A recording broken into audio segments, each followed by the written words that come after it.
Oi, gente.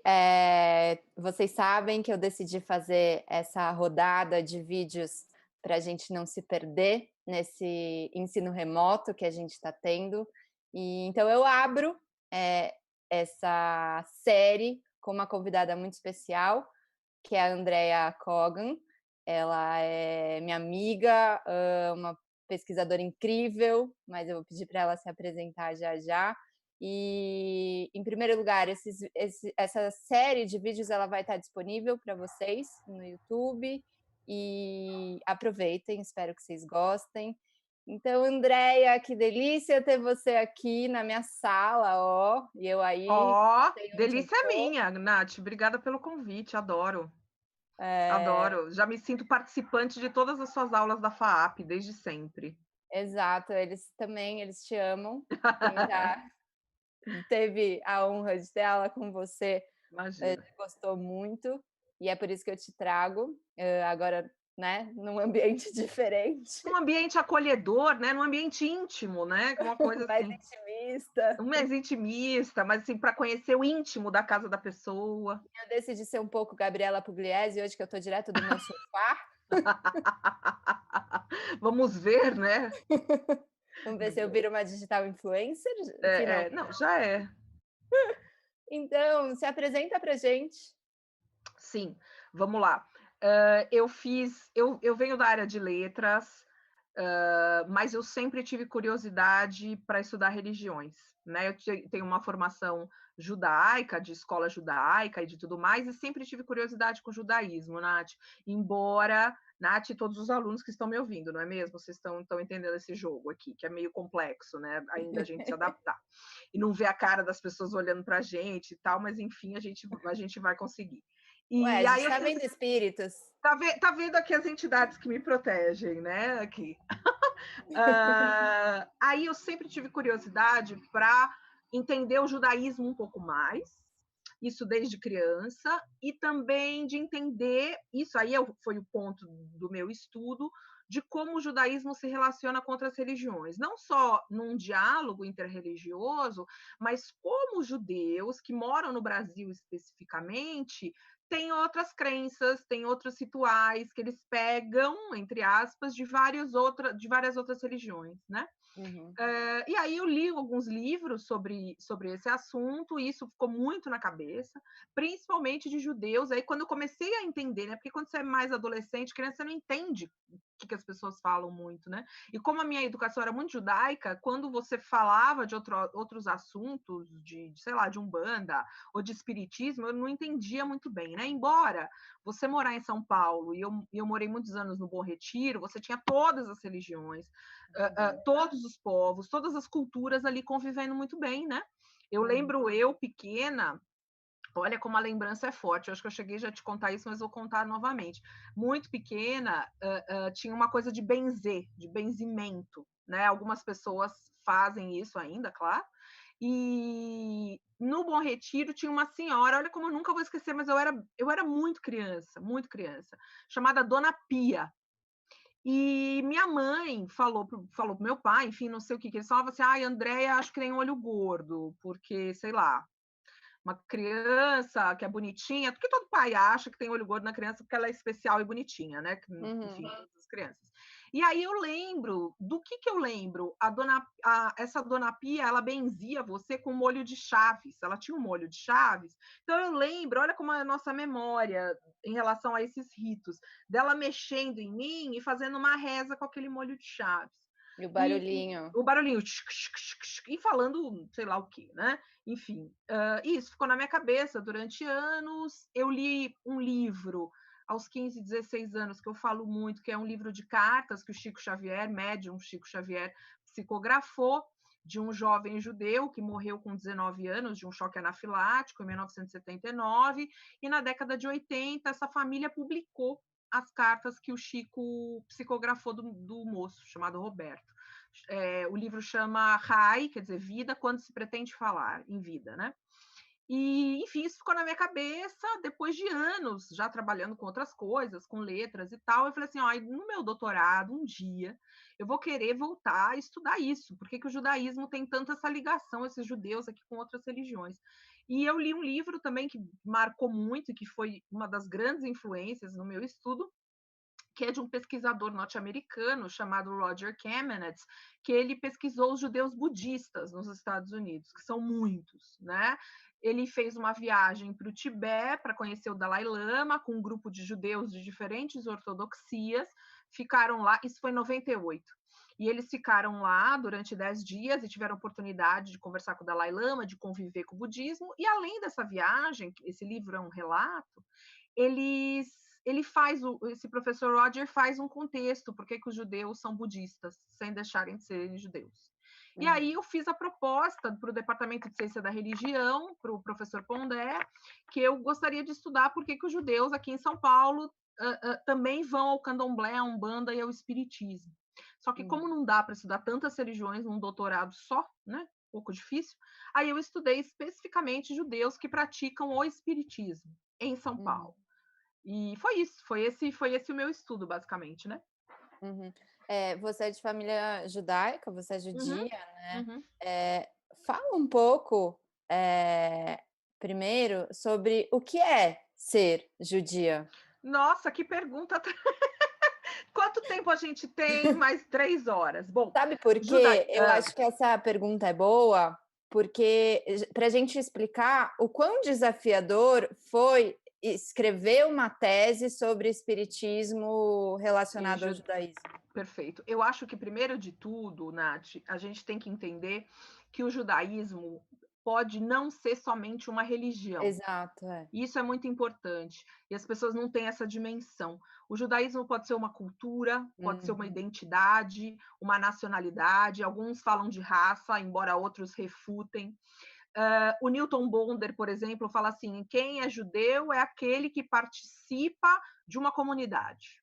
Não importa se você é nascido de mãe judia, não importa nada. Não tem um certificado, não tem um papa, né? Então, quer dizer assim, você tem esse papa que vai falar quem é judeu, quem não é judeu, porque segue as leis da Torá, porque acredita num Deus monoteísta. Não, não existe isso, tá?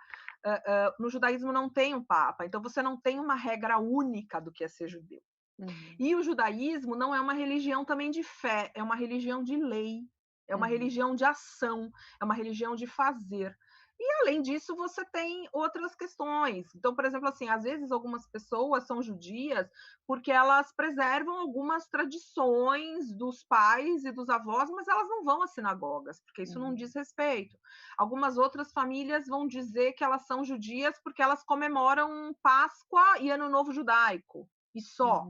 E não tem mais nada, outras famílias vão dizer: ah, mas eu sou judia porque eu frequento a hebraica, porque eu frequento a comunidade X. Então, assim, o judaísmo é muito importante desmistificar esses estereótipos, né? Existem muitas ortodoxias, desde a ultra ortodoxa até a ultra liberal. Né? Então, quer dizer, você aí vai se adaptando naquilo que você acredita, naquilo que diz respeito à sua realidade. Né? Então, por exemplo, dentro do judaísmo aqui em São Paulo, a nossa realidade. Você tem sinagogas ultra-ortodoxas, que ortodoxas são as pessoas, que as mulheres que raspam a cabeça, que andam de peruca para não se mostrar vaidosas, são os homens que andam com aquele chapéu preto e tal. E você tem sinagogas que podem até ser mais conservadoras, mas mais liberais, e que fazem, e que já fizeram casamentos homoafetivos, né?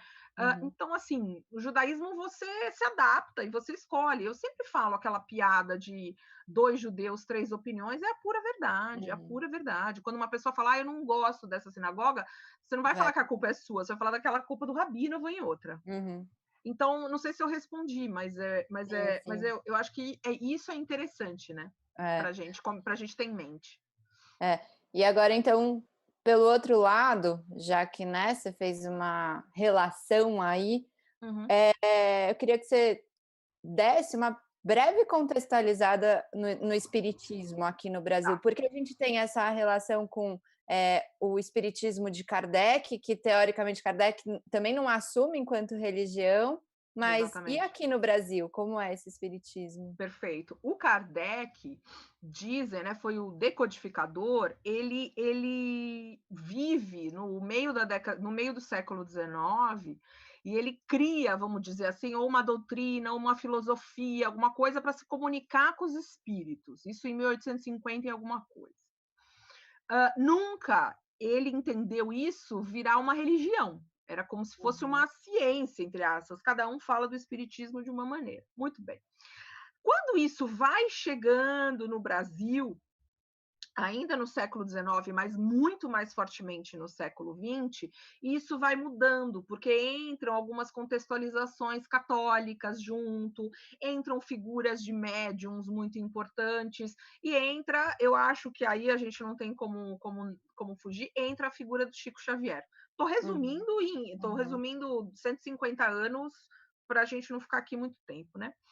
Para quem não conhece o Chico Xavier, talvez ele ser, eu acho que algumas pessoas talvez vendo a imagem dele, né, já passou isso pela cabeça e tal. Ele faleceu em 2002 e ele foi um médium, talvez o mais importante, talvez não, o médium mais importante. O que é médium? É uma pessoa que se diz que comunica com os espíritos e tem algum tipo de mediunidade. O que seria essa mediunidade? Kardec falava que todas as pessoas têm um tipo de mediunidade. O que é? Ouvir alguma coisa, sonhar com alguma coisa, ver, sentir o cheiro de algo sobrenatural, digamos assim, né? E o Chico, ele tinha a comunicação, e veja, né, Nath, o que a gente faz em pesquisa em ciência, né? Não é a nossa opinião, é o fato. Quer dizer, as pessoas falam, mas Andréia, você acredita no Chico Xavier? Mas Andréia, você acredita nisso?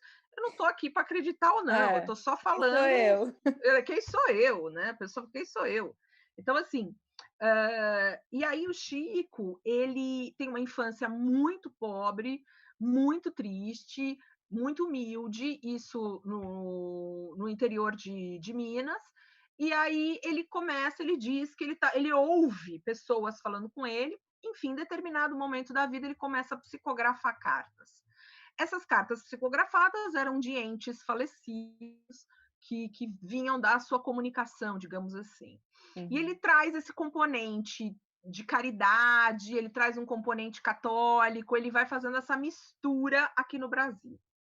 E isso vai se tornando uma religião, porque aí também nasceu a Federação Espírita do Brasil, também há mais de 100 anos, que meio que regulamentou essa questão. Né?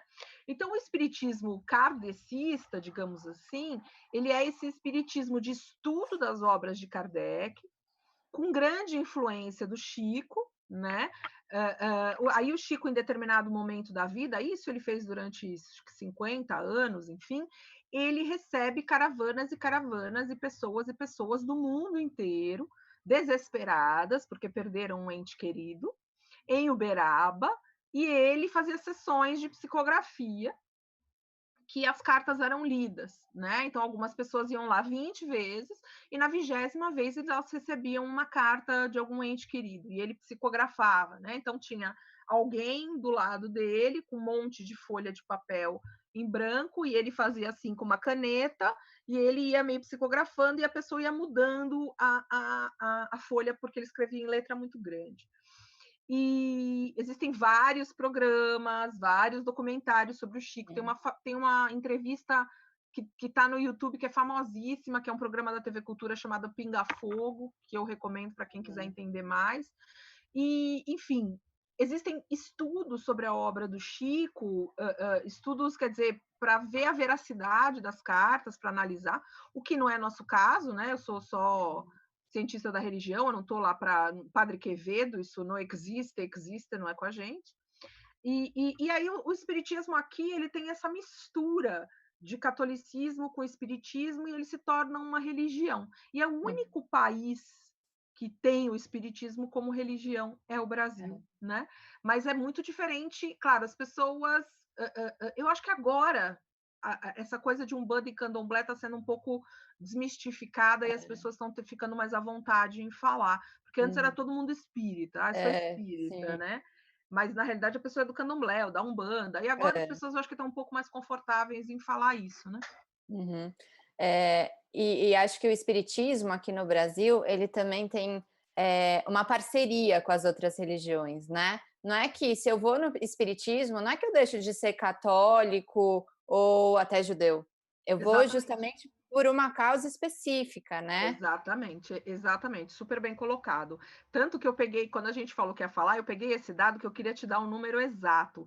O censo de 2010, Nath, ele fala que existem 3,8 milhões de espíritas, Uhum, mas, na realidade, são quase 40 milhões de uhum. simpatizantes. Nunca o É, censo vai acertar esse número. não. Porque a pessoa é católica, mas ela vai na mesa branca toda semana. A É. pessoa é judia e ela considera um tabu falar que ela é espírita. Então, sempre a primeira religião vai ser a religião dela de nascença ou de imposição, ou enfim, que os pais É passaram que para ela. e aquela coisa que você fala, né, que eu adoro, que é o espiritismo ou até a umbanda, o candomblé, eles dão respostas mais rápidas. Você Exatamente. tem Eu esse acho contato sobrenatural. exatamente. Eu acho que assim, primeiro, são duas coisas, né, que eu sempre falo, como você disse. Primeiro, o brasileiro tem uma questão de curiosidade com o sobrenatural, ponto. Uhum. Ponto. Então, assim, como eu sempre digo, se você pergunta para qualquer pessoa, ai, você já teve uma experiência? Ah, uma experiência de quase morte, um sonho assim, uma premonição, sair fora do corpo. A pessoa falou, ó, nossa, eu tenho. Ou É. se ela não teve, minha tia sim, meu Aham. irmão sim, minha avó sim. Então todo mundo tem isso, né? E uma curiosidade sempre, isso é uma coisa. Uhum. E segundo, algumas religiões tradicionais, ou se não quase todas, na hora do desespero, ela pode não te dar o conforto. E aí, o que a gente chama de desespero? Situações limites da vida que todo mundo vai passar. Todo Uhum. mundo vai passar por uma morte de alguém querido, às vezes, né? Eu estou dizendo essas experiências. Às vezes, um divórcio É. complicado, às vezes, uma separação, uma falência, Desemprego, é. desemprego, enfim, um desespero, né? Não precisa ser o desespero, morte, tragédia de alguém jovem, por exemplo. Não precisa Uma ser necessariamente pandemia. uma pandemia, não é mesmo? E aí, no desespero, a pessoa vai o quê? Ela vai procurar o rabino, ela vai procurar o padre, e até ela pode, se ela for mais religiosa, mas o terreiro, ou a reunião de mesa branca, ela vai ter respostas mais rápidas, porque pode vir o ente querido mesmo que já foi e dar Uhum. um acalento para ela, falando que que a pessoa está bem, que ela está em Uhum. outro plano e que ela está bem. Ou pode vir alguém, o pai de santo, alguma entidade, que vai falar para ela que vai ficar tudo bem. E a pessoa Uhum. precisa ouvir isso nesses momentos, né? Uhum. Ninguém, como eu digo agora na pandemia, a gente não quer só trombetas do apocalipse, né? A gente Uhum. quer, tipo, vamos falar uma É um coisa. Então, assim, conforto. esse conforto, essa resposta rápida, essas religiões dão, É. né? Elas dão. E fala um pouco da sua pesquisa. Falo. O que você achou nessa relação do espiritismo com o judaísmo? Eh E falo. Foi assim, né? Primeiro, eu achei que eu ia entrevistar pessoas. Então, a minha ideia era estudar judaísmo, estudar espiritismo e entrevistar as pessoas que têm, vamos dizer, essa dupla pertença, enfim, que fazem isso. E eu queria falar com essas muitas pessoas, só que a gente tem uma questão quando vai fazer trabalho científico, acadêmico, que é comitê de ética também, né? Você está lidando com pessoas e tal. E na PUC, na ocasião, quando eu fui defender, e aliás, quando eu fui qualificar isso, antes ainda, o comitê de ética da PUC tinha acabado de ser aberto. Tipo, tinham acabado de fazer o comitê de ética e eles resolveram que todos os trabalhos de humanas iam passar pelo comitê de ética. Resumindo, a pessoa defendia e não tinha passado pelo comitê de ética ainda. Então, eu fiquei desesperada. Eu falei, gente, mas eu não queria passar pelo comitê de ética, porque senão eu vou defender daqui X mil anos. Bom, e aí na qualificação, mas o que acontece? Desde antes do doutorado, eu já tinha esse doutorado na minha cabeça, que eu queria pesquisar essas famílias, né? Que uhum. praticavam o espiritismo. Então, de certa maneira, eu já estava indo nas casas, já estava fazendo relato e tal. E aí, na qualificação, a ideia foi, Andréia, você vai participar dessas reuniões como observadora. E na sua fala, né, você vai dizer que você só observou o seu ritual, né? E aí foi isso. Então eu participei durante anos de 2 mesas brancas, de 2 rituais de mesa branca, que eram famílias judias que faziam esse ritual durante anos e que eu participei. Aí sempre alguém me pergunta, né? Mas por que só duas casas? Eu falava, gente, porque não dá para a gente fazer pesquisa de campo em 200 É. lugares. Eu não viveria mais, né? E eu brinco até hoje, né, Nath? Tinha semanas que eu falava mais com morto que com vivo, porque ia em mesa branca, falava, ia em mesa branca, falava. Então, quer dizer, então eu fiz esse recorte, mas eu conversei com muito mais gente, é óbvio, né? E essa coisa de falar com mais morto do que vivo, é é uma coisa bizarra, né, porque Tá, para quem não é comum, não é familiar com isso, é super difícil de compreender, super. né. E eu acho que você tem que ter muita sensibilidade, Nath, não só como pesquisadora, como cientista que a gente tem, mas sensibilidade de lidar com aquilo e não ferir nem Uhum, as pessoas, né? Foi essa minha preocupação também, não ferir. Quando quem lê a tese, quem lê o livro, que é um livro muito acessível, né? Que ficou minha tese, mas assim, não ferir. Isso foi uma preocupação minha desde o começo. uhum, As pessoas que estavam ali participando, que incorporam e que fazem isso rotineiramente, e ao mesmo tempo surpreender o leitor delicadamente, né? uhum, Porque eu acho que é muito assim, as pessoas são muito impressionáveis, né? Tem gente que fala, uhum, André, eu tenho medo de ler seu livro, ou uhum. as pessoas falam, como é que você conseguiu fazer isso? Você não ficou com medo e bababá. Então, Muito, assim, é muito delicado para você é, não machucar ninguém, né? E tirar conclusões, ou ter ideias pré-concebidas, ou ficar falando, ai, duvido que isso está acontecendo, gente, a pessoa é, está fingindo. Então, isso de jeito é, nenhum. Eu acho que é um respeito, né? sim. Não é só sensibilidade, mas é o respeito a outra pessoa, a outra cultura, a várias outras questões que estão É, ali em sim, jogo. porque afinal de contas abriram as portas daquele lugar para você entrar, né. Exatamente. Então, eu sempre pedi permissão para absolutamente tudo nessas duas casas, né? Teve até uma vez que eu Uhum, pedi para gravar, não deixaram, e eu entendi uhum, perfeitamente, gravar só o som, né? Só uhum, áudio, e não deixaram, e eu entendi perfeitamente. Então, eu chegava em casa e anotava tudo, né? Chegava em uhum, casa e anotava tudo. E hum. aí, isso foi me ajudando a construir as pesquisas de campo, né? Os capítulos das pesquisas de campo de uma forma respeitosa. Eu acho que uma das primeiras coisas que me preocuparam foi assim, logo depois que eu lancei o livro, eu conto de duas casas, né? E uma das casas, eu estava muito preocupada com que as pessoas da casa iam ler meu livro e o que elas iam Uhum, sentir. Se elas iam se uhum, sentir respeitadas, legitimadas, essa era uma preocupação minha. E aí, depois de 2 dias do lançamento do meu livro, a pessoa responsável por uma das casas me ligou. Aliás, ela me gravou um áudio que eu devo ter guardado até hoje. Que ela falou assim: Andréia, estou muito emocionada por tudo que você fez. Eu te agradeço ai demais. que Eu acho que eu legal. vou reler. E aí, nessa hora, depois de um tempo, eu respirei, porque nunca ninguém tinha lido aquilo, Aham. né? E eu falei, nossa, então meu trabalho foi cumprido, porque todo mundo se sentiu respeitado, né? Ai que bom. Isso é fundamental na nossa pesquisa É, de religião, né? sim. Fundamental. E fala um pouco, do feedback da comunidade judaica com o seu livro. Ó, então vamos lá. Então, diferentes comunidades judaicas, né? Não é uma coisa única. Isso, é. Então a gente tem a ortodoxa, não vai nem olhar na minha cara. Uhum, Não lê livros a não uhum. ser a Torá e outras coisas. Então, quer dizer, eu não vou atingir. Atinge. Não atinge. E algumas outras comunidades me chamaram, inclusive, para fazer palestra dentro delas. Algumas entidades, enfim. E aí, o que acontece?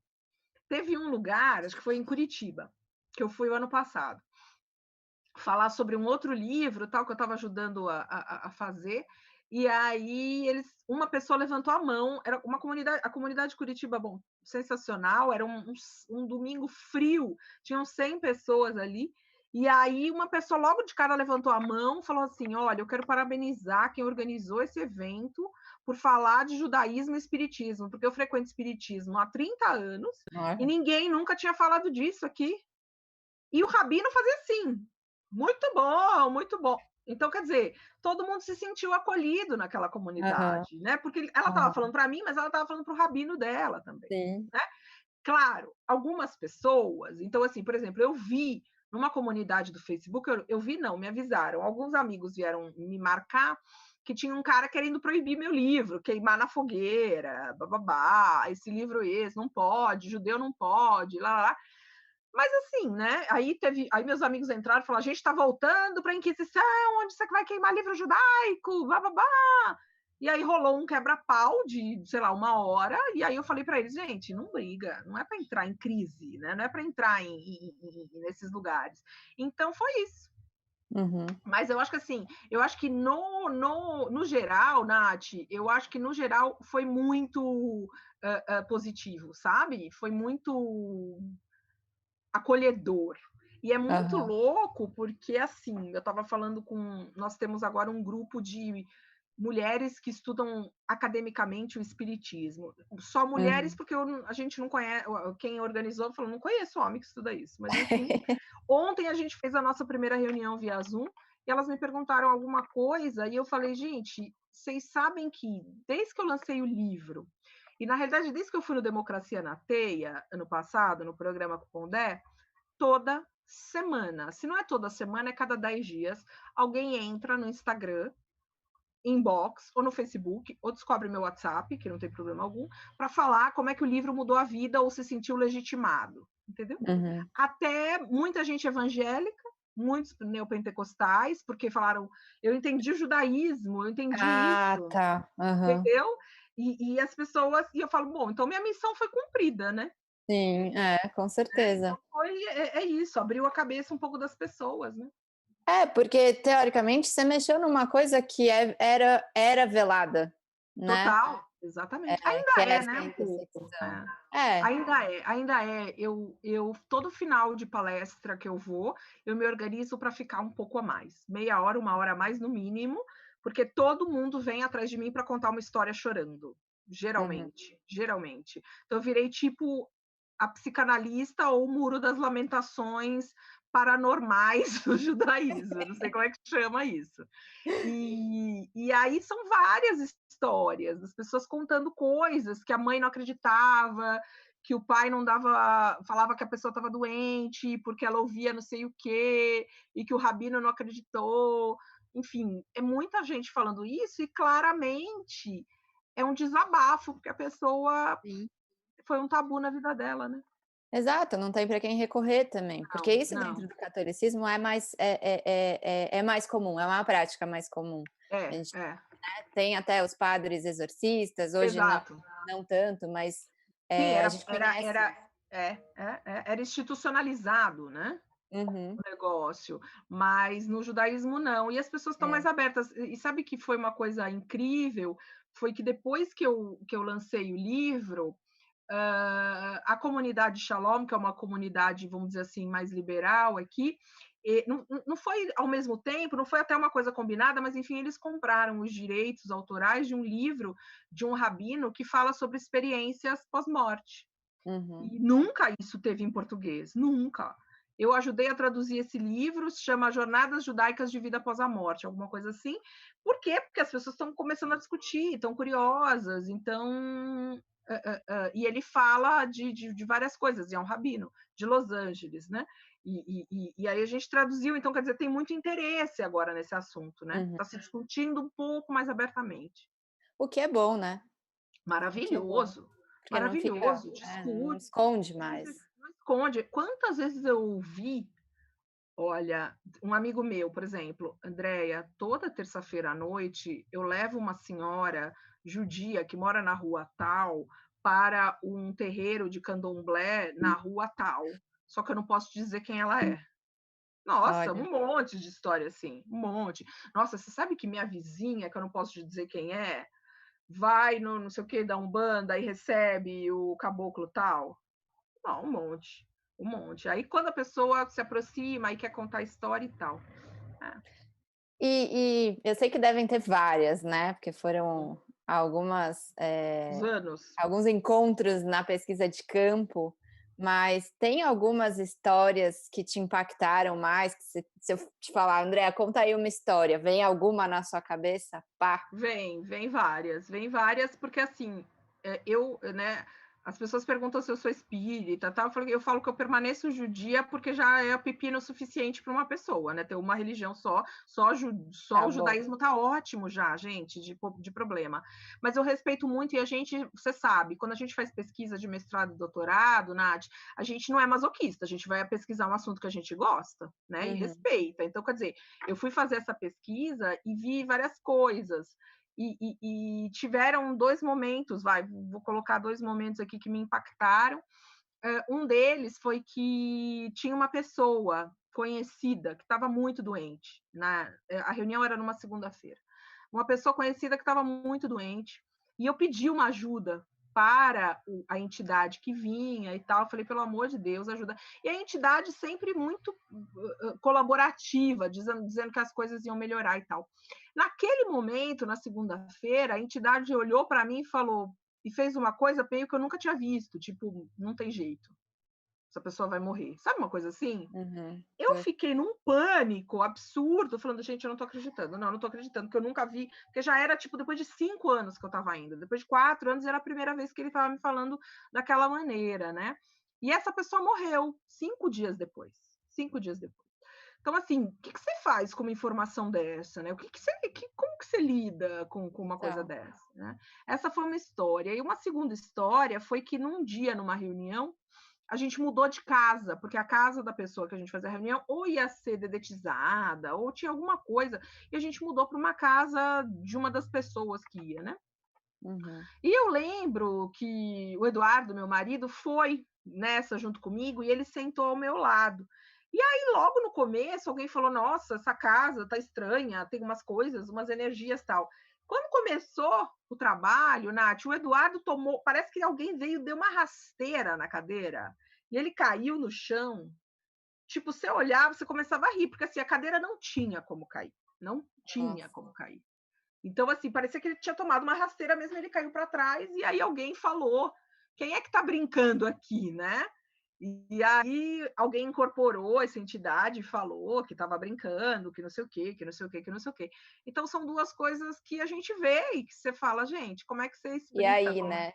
E aí, né? E aí? É o que o Então, José costuma falar, que eu adoro, e é, uma que não é dele também, enfim. "Eu não creio em las brujas, pero que las hay, que ela las hay". sai, ela sai. Então, quer dizer, você fala, meu, como é que você vê? A pessoa caiu aqui do seu lado, não é que caiu da cadeira, né? A cadeira quebrou. Não, não. É. Tipo, alguém empurrou, foi para trás, alguma coisa assim. Não, e não Então, era são qualquer várias. pessoa, né, a pessoa que tinha ido Era, com você, que era enfim. Eduardo, meu marido, É. que caiu para trás, entendeu? Que eu conheço, que ele não estava brincando ali, né? Então foram muitas, muitas, muitas, muitas histórias emocionantes também, né? E você acha que essa relação entre essas 2 religiões é uma prática que tem mais ênfase agora na contemporaneidade? Com certeza, porque eu acho que as pessoas têm mais acesso, elas têm mais liberdade. O judaísmo se mostra um pouco mais aberto, talvez, com mais possibilidades. Eu acho que até uns anos atrás, em São Paulo, isso não era possível. Existem outros rabinos, outras pessoas, outros estudos sendo feitos, e aí assim a pessoa se abre um pouquinho mais. Vivendo numa cidade, numa metrópole como São Paulo, você tem influências diretas, né? Não tem como você viver num gueto, assim, isolado, só se você for ultra-ortodoxo, mas aí, como a gente disse, já Uhum, é outro papo, né? A gente está falando de judaísmo secular. Então, uhum, você tem a influência, assim, você está na mídia, você vê alguém, entendeu? Que, assim, por exemplo, um amigo meu de infância recentemente viu uma live que eu fiz e falou que queria falar comigo. Ele falou comigo, fazia 30 anos que eu não falava, e eu estou falando sério, fazia 30 anos. E aí eu falei, você quer ler meu livro? Mandei meu livro para ele, ele falou assim, Andréia. Aí eu falei que meu próximo estudo, se Deus quiser, será judaísmo, umbanda e candomblé. Ele falou, Andréia, você sabia que meu pai era pai de santo? Eu falei, oi? Como? Como? nossa. E eu lembro do pai dele, já falecido, eu lembro de infância, do pai dele na minha frente. E eu falava: Aham. "Não, nem não tinha ideia que ele era", né. Mas Então essas coisas agora estão vindo de uma forma mais é, natural, sim. que antes, há 30 anos, ninguém sabia dessa história, ou poucas pessoas sabiam. E agora isso está vindo, porque Porque é mais fácil, fazia né. sentido. Mais fácil. E no Facebook, no Instagram, às vezes está na moda a pessoa falar de umbanda, falar de candomblé, né, falando dessas coisas, né, com todo respeito. E agora entrando no seu pós-doc, então, você vai fazer essa pesquisa com a Umbanda? Isso. Não sei se vai ser pós-doc ou se vai ser só um livro. Só um livro é Uhum. ótimo, né, enfim, se não vai ser um pós-doc, só um livro. Não sei se vai eu não sei o que que vai ser, mas vai ser. Aham. E A esse próxima ano pesquisa? a próxima pesquisa é porque eu já queria ter feito, né, como eu disse, e eu acho que ficou faltando, porque muitas das coisas das casas que eu estudei têm traços da Umbanda claramente, Sim, é. claramente. E eu já conheço muitas pessoas judias da Umbanda e do Candomblé que, se Deus quiser, vão me guiar. A Hum. ideia era começar as pesquisas de campo agora, só que agora, em abril de 2020, ninguém vai para o É, terreiro e não vai para lugar nenhum.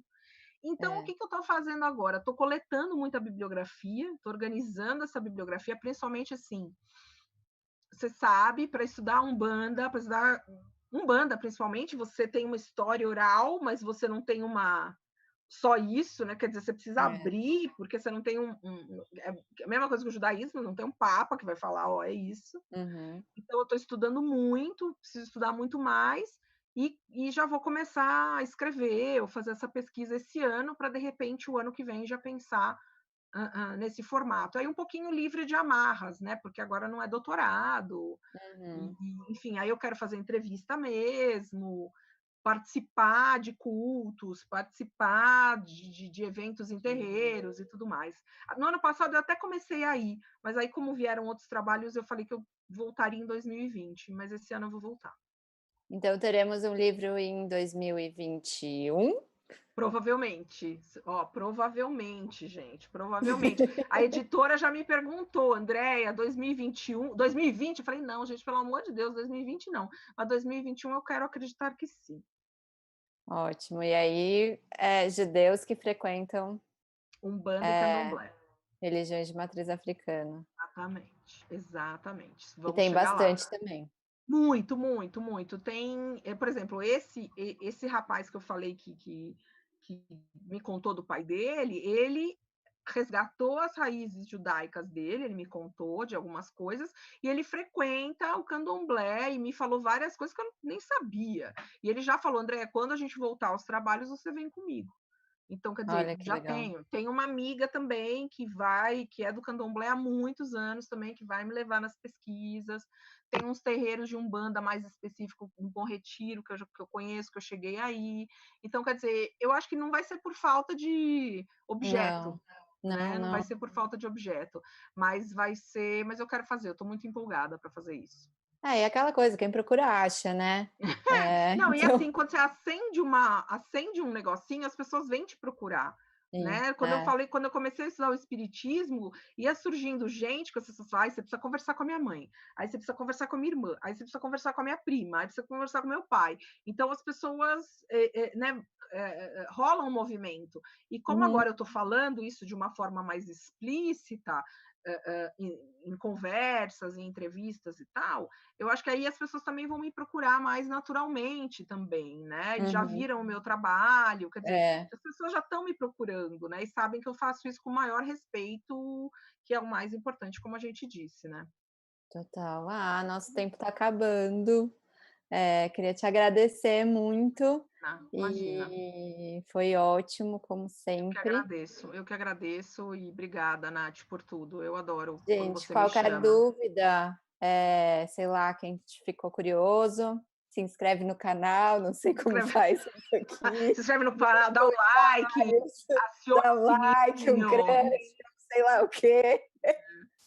Não sei como faz isso, mas enfim, se tiverem dúvidas, perguntem pra gente. Pergunta, É pergunta que a isso. gente responde. Aí, por algum meio a gente vai responder. É, obrigada, foi Imagina. ótimo. Obrigada, gente. Tchau, tchau, Nath. Obrigada.